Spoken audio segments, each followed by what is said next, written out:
एक छोटे से गांव में रोहन नाम का एक गरीब लड़का रहता था।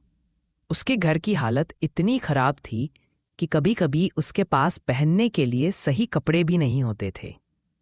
लेकिन रोहन के दिल में एक बड़ा सपना था। वह स्कूल जाकर खूब पढ़ना चाहता था। हर सुबह जब गांव के बच्चे स्कूल की यूनिफॉर्म पहनकर हंसते हुए निकलते, रोहन दूर खड़ा होकर उन्हें बस देखता रहता था। उसके मन में बस एक ही बात घूमती रहती, काश मैं भी स्कूल जा पाता।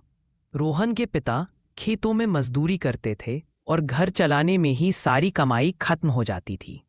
फीस, किताबें, बैग, ये सब उसके लिए सपने जैसे थे। लेकिन फिर भी रोहन कभी हिम्मत नहीं हारता था। वह स्कूल के बाहर खड़ा होकर बच्चों को पढ़ते हुए देखता, टीचर की आवाज़ सुनता और खुद ही पत्थर पर उंगली से लिखकर पढ़ने की कोशिश करता।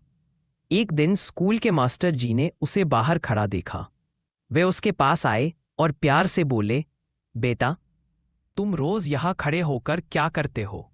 रोहन ने शर्माते हुए कहा, मास्टर जी, मुझे पढ़ना बहुत पसंद है, पर मेरे पास फीस भरने के पैसे नहीं हैं।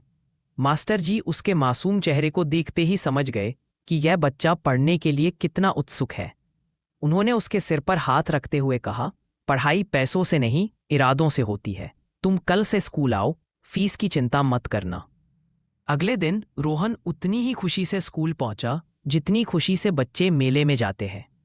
उसके पास बैग नहीं था, सही कपड़े नहीं थे, पर उसके चेहरे पर सीखने का जोश किसी से कम नहीं था।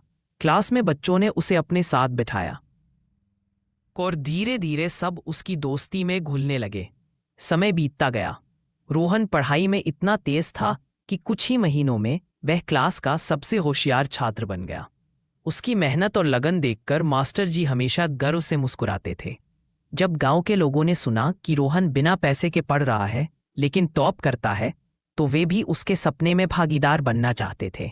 उन्होंने मिलकर उसकी किताबें, बैग, कपड़े सब खरीद कर दिए। रोहन की मेहनत कभी रुकी नहीं। सालों की पढ़ाई के बाद वह बड़ा होकर एक शिक्षक बना। लेकिन उसने अपने गांव को नहीं छोड़ा। वह उसी स्कूल में पढ़ाने लगा जहां कभी वह बाहर खड़ा हुआ करता था।